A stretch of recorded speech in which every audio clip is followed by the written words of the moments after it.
Hey everybody, it's Terry Talks. It's depending on how you look at it, it's either the evening, it's either the night or the morning. Just thought I'd do a quick video. I always say quick and end up having something more to say, but it's about 12:50 a.m. Going on 1 a.m. So today I wanted to talk about how I almost joined a cult. Yes, a cult.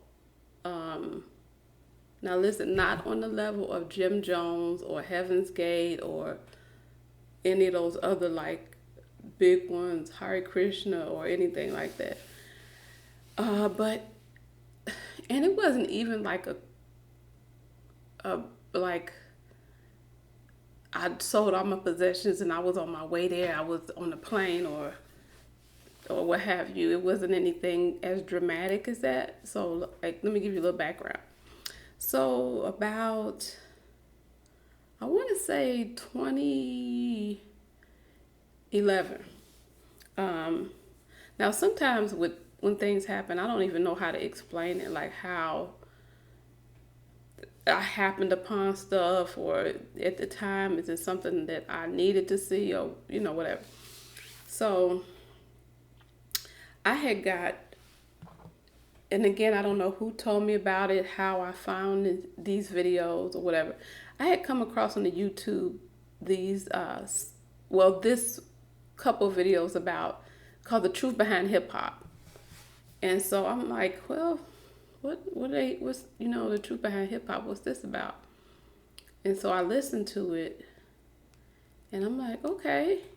And mind you, I'm not a hip hop person. I don't listen to hip hop like that. So I'm not like into Jay-Z or I don't know who else was popular at that time. This was about 2011. Yeah, 2011. So I'm not really into hip hop. I'm like I can listen to all types of genres of music, but I'm not a particular big fan of hip hop. So I just came across this video, and the man was talking about like some of like the hidden demonic satanic things that are in hip hop music. And it was real interesting. His name was G. Craig Lewis, and he at the time, I believe it was called EX Ministries, or it still is, or he uses that for his videos. So like I heard the first video and I was like, okay, because I like that stuff. I think I'm a conspiracy theorist at heart. Um, I don't go as far as QAnon and those kind of groups, but I like when somebody digs into something and oh, they found this, you know, meaning of this or that. So, and I'm gonna have to think real hard about how did I even know to go to that video? What did I put in? Excuse me. What did I put in to find the video? But I think the first video he talked about was Jay-Z and what is the name? It's one of the popular Jay-Z songs, and it was one of the deals in his videos. It was like one of the deals where when you play stuff backwards, and I know that's been around for a long time. They used to say that about Prince and other people, that if you played their music backwards, there was like a hidden message. And there was a Jay-Z song, and if you played it backwards, I believe it said "Hail Satan" or something. So like this was the first time I had like heard a Christian pastor talk about this. So I'm like, yeah, what? Okay, and this is shocking. That kind of stuff is shocking when you hear about somebody, in real life being like a devil worshiper or something, or in plain sight, like something that's hidden in plain sight.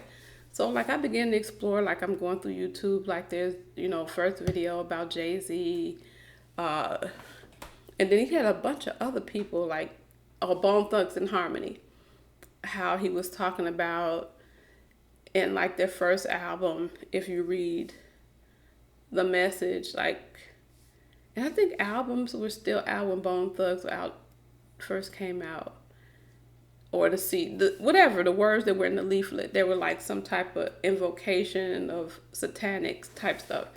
So, so now I'm like, ooh, who else? What else? You know, that kind of stuff. We have to admit that kind of stuff um, is like interesting. Like, wow, this is going on. This is serious. You know, like a whole generation is being taken by this kind of music, and you know, so I'm listening, and I'm like really like trying to figure out like, who is this man, and you know, I want to hear more. So I guess I must have found like more of his videos, and I think I ordered like a couple.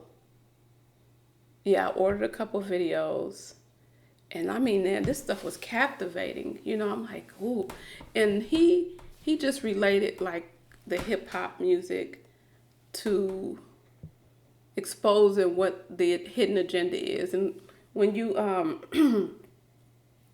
if you listen to, I still believe some of that stuff is true. You know, listen to what their hidden agenda is and some of the lyrics, because a lot of times people like the beat and they're singing the lyrics and they're not like really thinking about what is this artist saying, what is being said. So I think I shared it, like had my at the time my daughter probably was like 11, my son was like probably 16. I had them listening to it, like, oh, look, listen what he say. Well, he talking about, you know, these guys you listen to or hear about. So I wanted them to know about some of the stuff. So, you know, I ordered some of his DVDs, and I think at the time he was up to maybe, and the name of the series or The Truth Behind Hip Hop, you know, 1, 2, 3, 4, 5. I don't know how many he has now, but I remember ordering it, and he would talk about this, and he would, you know, relate it to the Word of God, and you know, the research he had done about these songs and the lyrics, and he even talked about Michael Jackson and Prince, about, you know, different stuff. So, you know, again, all this was like, ooh, you know, I want to know more, and this. So, you know, then eventually he gets into, I find out more about his ministry. He, you know, he's preaching the Word of God, you know, to a certain extent. So, well, at the time, what I thought was, you know, the whole counsel of God as far as like the scriptures or whatever. So, you know, so, and even come fast forward to a couple years later, like I want to say 2015, he goes around to different cities preaching the truth behind hip hop at like different churches, host them, and like he might do a live taping at the at the different churches. And so me and my husband went. We went like in 2015 when he was doing who knows which number it was then. I can't even remember what it was.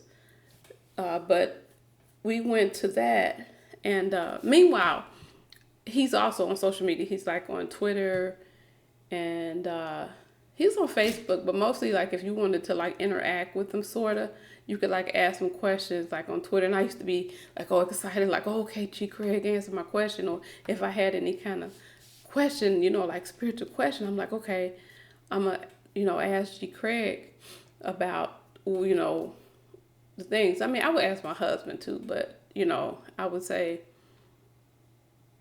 I'm gonna ask this question. It might be a question about just, and that goes back to, like I said, he also preached, and he preached like a good solid word, like holiness, and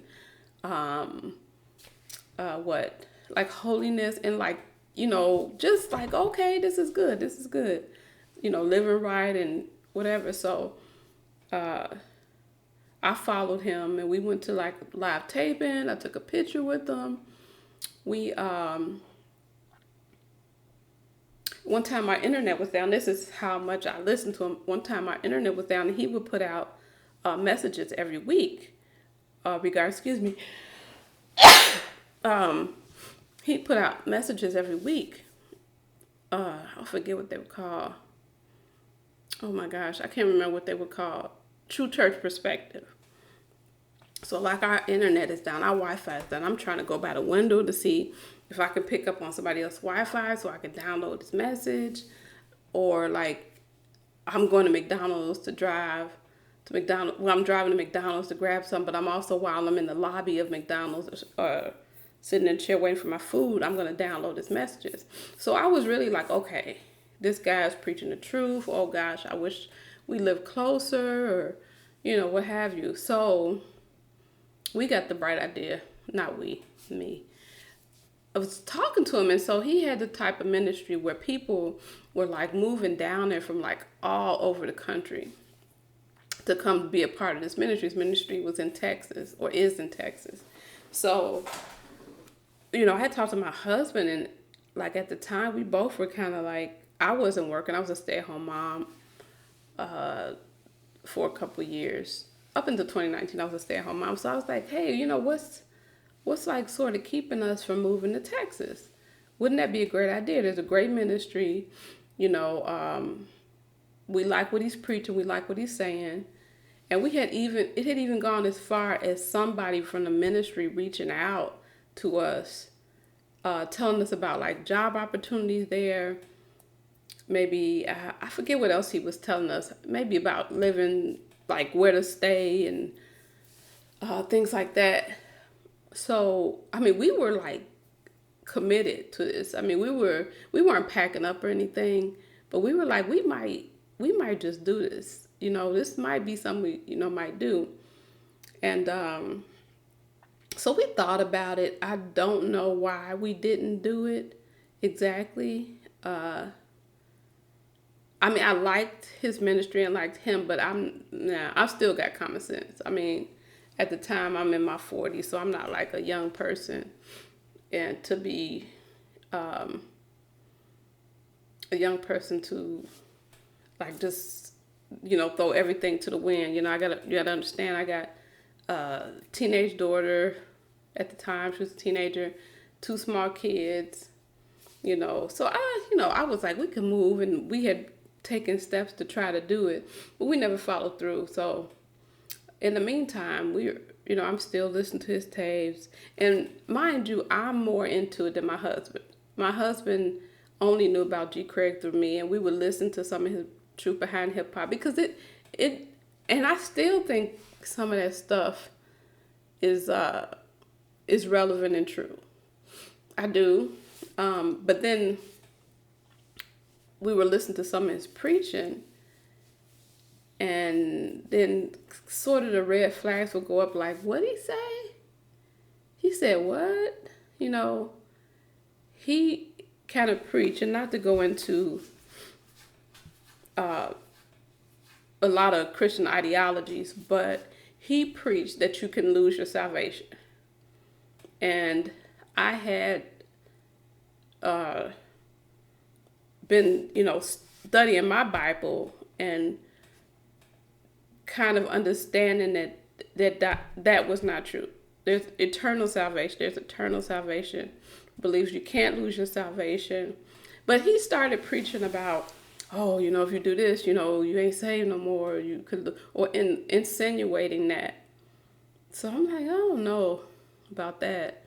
And then I think he said some, like, kind of other, like, bizarre stuff about the end times and who the Antichrist was, and what else? There was another trigger.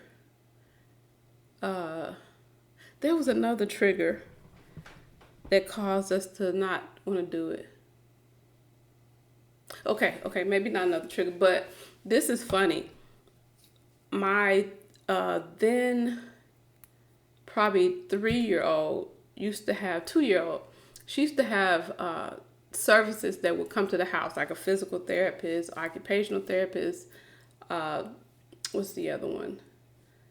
The other one that helps kids with play, like, movement, playing with toys, and, grasping things and just interacting. And all of these therapists would come to the house because it's called early intervention. So one of the ladies who used to come to the house, she's real nice. We used to talk or whatever, family stuff about our kids. And so she talked about, her husband. And I think he had previously been married or had children with another woman. So what ended up happening was we got into a conversation about her husband's ex-wife or ex-child or child's mother who was packing up and moving to Texas to follow this church. And I was like, that's the church. I said, is it called EX Ministries or ABC? And she didn't know, but by the tone of it, I knew that that's probably what it was. So I just thought I'd throw that in there. Like, what a coincidence that this person is coming to my house, tells me about an instance when somebody that she knows is moving down there too. And I think I defended him because I think she was saying some things about, oh, this cult. And I was like, it's not a cult. If you listen to it, it's not a cult. He's a good preacher. I think I was saying all that and defending the ministry or something. Oh, I should have got some water. Sorry, guys. So that kind of died down. And like I said, then just on our own, we kind of started hearing him preaching about like some stuff that we thought was kind of off. We're like, oh no, that don't sound right. So we, and then it waned. So sometimes I believe God takes things out of your life without it being a tearing away, without it being painful. It just kind of like, okay, moving on, doing something different. And so, but I would still occasionally listen to him. So fast forward to maybe, 2019, maybe 2018. Forgive me for not knowing it exact dates. I can tell you the maybe years. But I was just flicking through the channels like YouTube. Like we use YouTube for TV.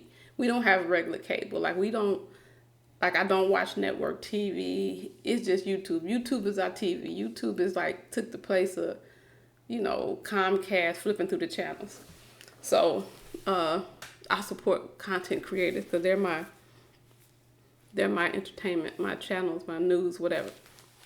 So I'm flipping through and I see this guy doing videos about G. Craig. And I mean, he's saying he's a wolf and, I think the first video, this is Seiko Woods. Seiko's a good guy.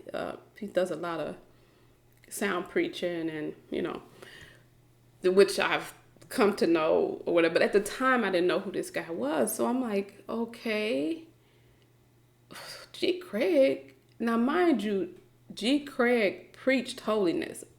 He preached against, every biblical principles that you're like, okay, he's not compromising, he's preaching.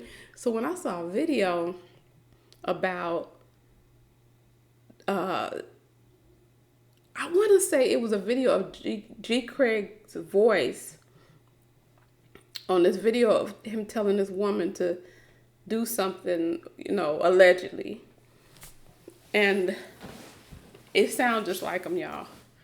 And people who have been in his church and witnessed have corroborated that it's him. But like I said, nobody's 100% sure. So I'm like, wait a minute. What? This just didn't make sense. So I listened to the videos and I'm like, oh, okay. So I even emailed Seiko to ask him, because in the video, Seiko was like, I got proof. Anybody want proof, you can email me. You can ask me questions there. And so I'm asking, I'm like, excuse me, I'm asking, okay, what kind of proof do you have? So long story short, allegedly this guy, excuse me, this guy had excuse me 1 minute. Okay, sorry guys, my throat that dry. I'm talking too much. Anyway, so where was I? So yeah, I emailed Seiko, and Seiko gave me like an email that he got from his source. So I'm like, this don't sound right. This is, and now he has about, man, 10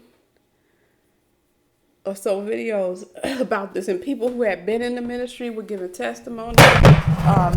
There were things going on, like, for instance,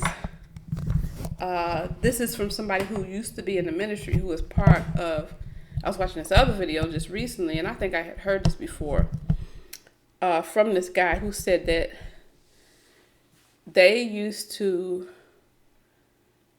like, tape the service and rewatch it to see who wasn't, for lack of a better description, reacting or responding to his sermons the way that who weren't reacting the way they thought that you should be reacting to the service. Excuse me. And to speed this up and other things, like people have testified, not in a court, but just what I mean is just said that he's kind of like an egomaniac, my words. That he's like several adulterous activities. This is what the people said. And mind you, this guy, preaches against this, but I know people gonna say who don't. So did, I don't know, Jimmy Swaggart and, Ted Haggard or whatever. But yeah, so I just, when that happened, I just thought, in my immediate thought, when I told my husband, when I seen these videos, was that, I was like, babe, we almost moved down there. I mean, and the way they describe it, excuse me to take a drink. I shouldn't be drinking this pop this late.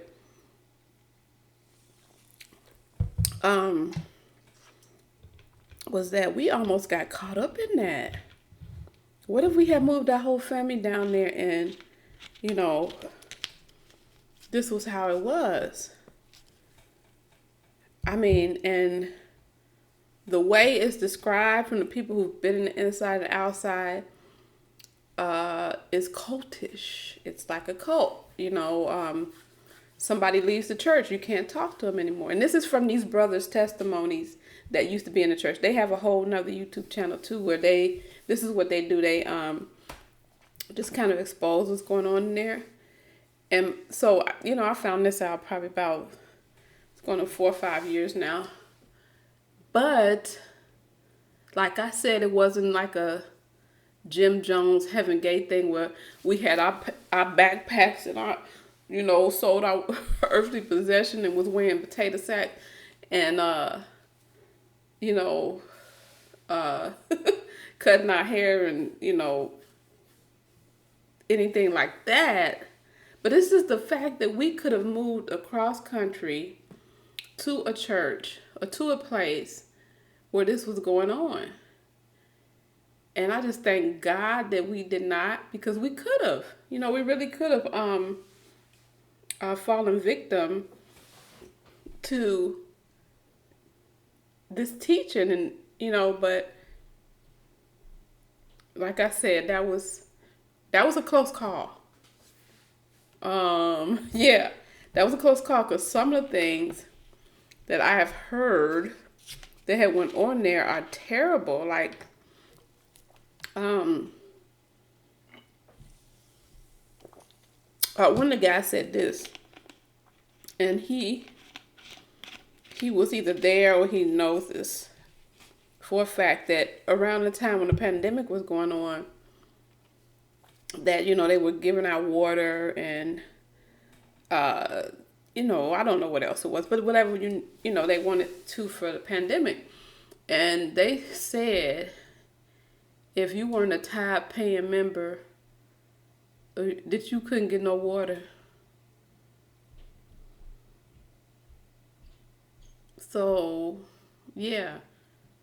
So who would have wanted to be a part of that? I don't know what we would have done. We don't know anybody in Texas.